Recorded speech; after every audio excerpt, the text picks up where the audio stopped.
Welcome everyone to the first round of the Superunited Blitz 2025. We have the world champion Domaraju Gukesh taking on the super strong US GM Wesley So.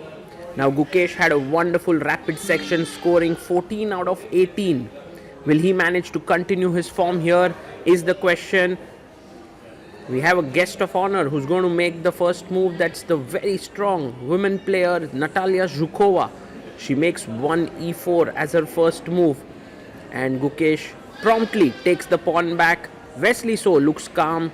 Gukesh would want to build up on his lead of 3 points, and he's looking well set. He's looking sharp. Wesley takes off his spectacles, puts it on the side, a handshake, and off we go. Gukesh opens with knight to f3. Wesley pushes his pawn to d5. g3, we have the Reti system on the board. c5, taking space. Bishop comes out to g2. Knight c6, and Gukesh plays the reversed Grunfeld with d4. Quickly castling here. Knight comes out to f6. And now you can simply play the pawn to c4. That's what Gukesh does. He takes the pawn on c4, Wesley So. Bishop comes out to e3. Now that's Gukesh's preparation, special prep it seems in this line. Knight g4 and knight d5 are two moves to hit the bishop here from these squares. He plays his knight to g4. How does Gukesh continue now is the question. Is this still part of his prep? Is he out of his prep? Both players have 5 minutes plus 3 seconds increment here. He plays his bishop to g5, attacking the queen. And Wesley thinking hard here. He plays f6 and h3. Wow, Gukesh is complicating the game tremendously. But he's going to lose his bishop here after f takes g5. But he wants to take the knight back. Knight f2 played by Wesley, and now takes on g5. The position is super sharp. Very tough to play this position, but knight d2 is the best move. Knight d2, if you take on d4, I take on c4. That's how white should play, but not at all clear that that is the way to go. And Gukesh is using some of his time now, getting close to the 4-minute mark. And he is considering several moves here. One of them could be e3.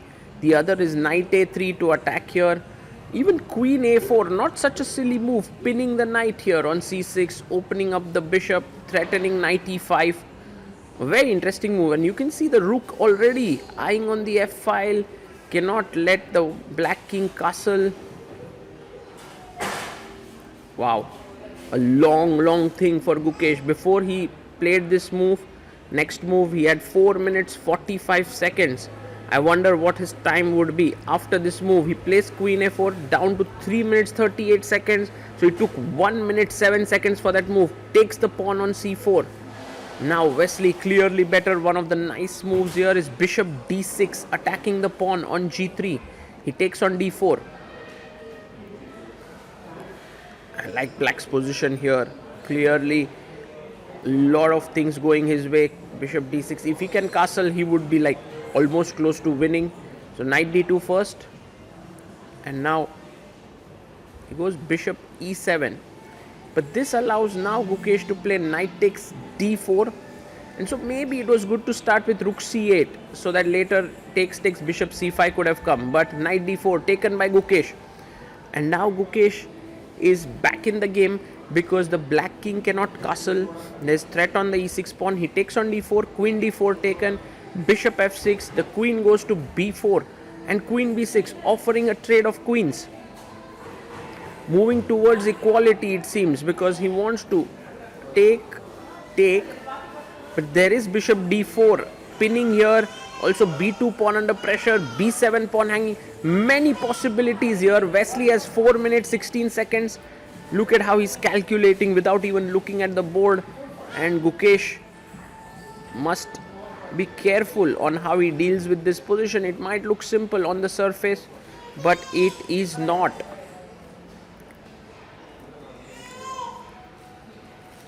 Thinking hard here.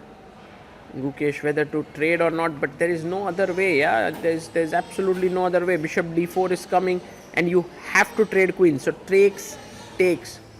But then Gukesh is thinking, what should be his next move?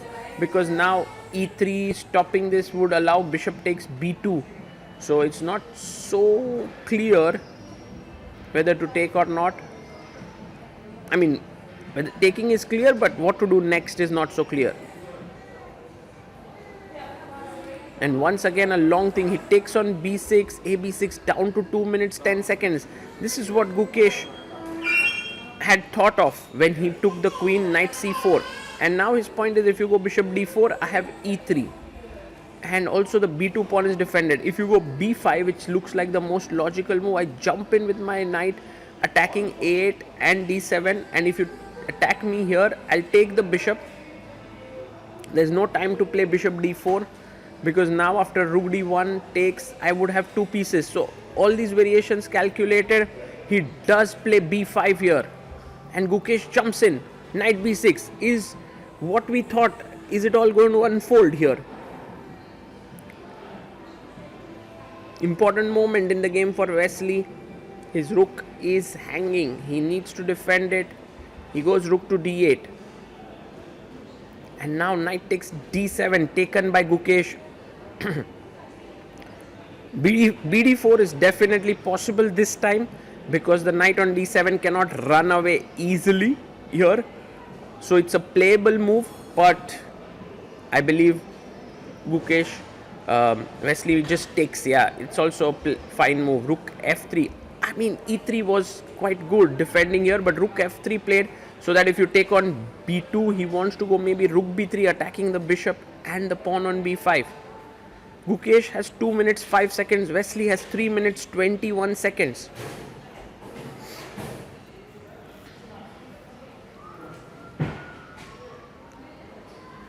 He takes rook d2. The 7th rank is his now. Wesley is going all in. Gukesh under big pressure.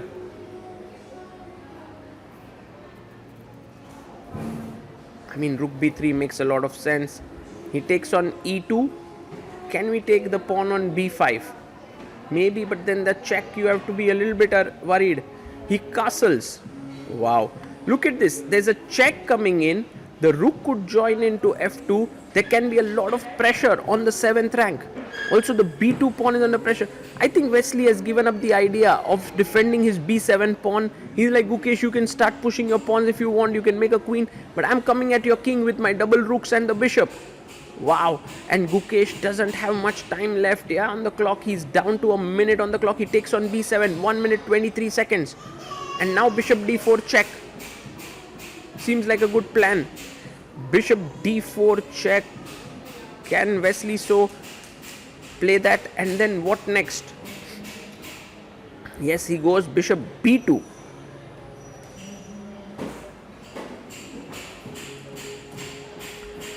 And Gukesh now thinking about what is the next plan here.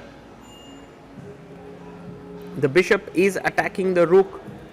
He can play rook d1. He himself wants to get on the 7th rank. Then he can also go and try to trade the rooks with rook f1. He goes rook d1. Good move. Fighting there. Bishop d4 no longer possible. Now the rook covers that square. And going in with the rooks also does not work because of check. So in a way, it's not so easy to attack Gukesh's king. And maybe we are closer to a draw here.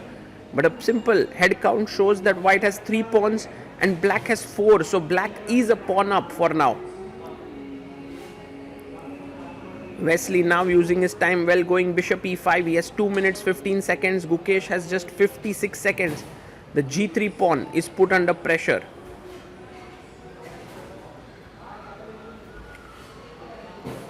And interesting what Gukesh will choose, because maybe g4 is not a bad idea. a4, why not? Giving up this pawn and starting to push your a pawn combined with this bishop controlling the queening square. It could be something quite dangerous. Bishop f1, a good move by Gukesh. But look at his time, he has only 29 seconds. He has too little on the clock. By the way, can Wesley now chop off this? But I think Gukesh has an idea. Yeah, he takes on a2, but Gukesh wants bishop c4, rook a3, he takes on e6, king h8 played. And now g3 pawn under pressure from the bishop as well as the rook. And the best move now is to trade one of the rooks with rook f7. He plays rook b3. He's offering a trade of the rooks, which is a good idea because with just one rook, it might not be easy to attack. But now Wesley is 2 pawns up. However, those 2 pawns are doubled, and that shouldn't give white too much trouble to hold this. Rook d7 played a good move. And maybe he just wants to go bishop f7 or rook f7, blocking the rook. g6 played. The problem for Gukesh is that he has to hold this endgame with just 14 seconds on the clock. But he can do it. Bishop e5 played. Bishop to d5, centralizing the bishop. So rook c8 played here. And bishop e6. And very big threat now to take on h7 and take the rook. Wesley plays rook c6, attacking the bishop itself. Plays bd5, check. And now the king can move downwards, upwards. He goes king f1, a fine move. And now we have some announcement here at the airport because this commentary is happening from the Mumbai airport right now. Focus.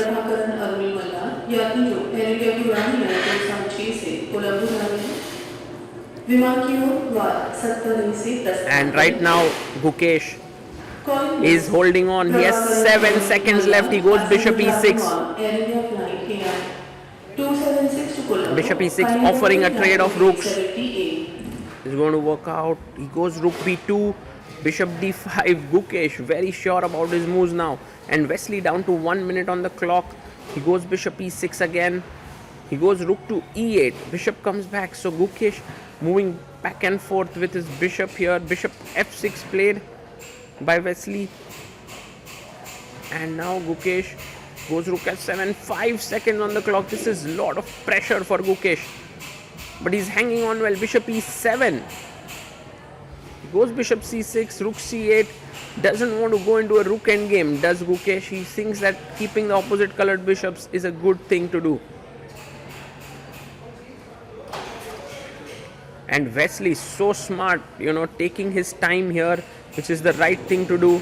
Rook c7, 42 seconds for Wesley, 6 seconds for Gukesh. Plays rook c5, attacking the bishop. The bishop goes to e6.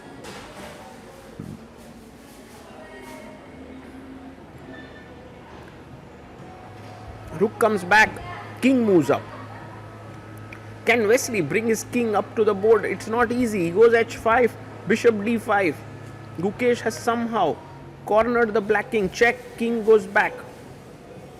A draw would be a great start for Gukesh here. He goes for a check, king g2.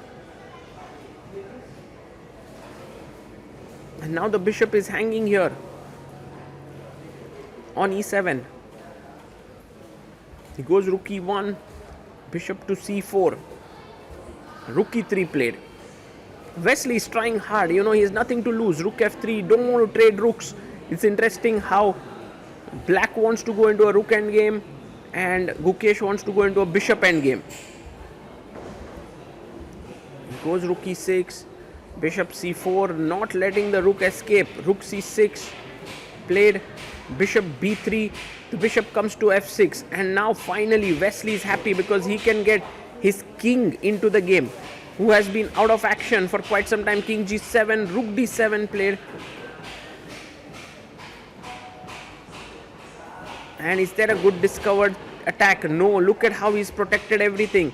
King f6, oh my god, the king is moving up. Check, king e5. Bishop here, Gukesh is going after the g6 pawn. Wesley down to 13 seconds, 11 seconds in fact. Gukesh has 10 seconds. Rook check, king back, another check maybe. No, he goes rook d7, attacking the bishop. Wow, what a game this has been. Insane. king comes to e5. Gukesh goes rook g7. He's going after the pawn. A check to the king. King h1. And now rook b3. He takes on g6. Check. King here. He goes back. But now it's a draw. h5 pawn is falling. It's very important for Wesley. He goes for a check. King h3. And it's a draw now. You just play rook f7, check, king here. Oh, he touches the pawn. He blunders because of check. And he loses the bishop here on h5. Insane. Gukesh didn't have to hurry there. And he's lost the game. What an insane finish that was. And that touch to move over there where Wesley did call out Gukesh for touching that pawn which Gukesh had to pick. If he hadn't done that, maybe there was a chance here. For example, when he went rook h4 check instead of this bishop h5, if he had played here rook e7 check, king moves away, and then now bishop h5, perhaps there was a chance because this is a draw.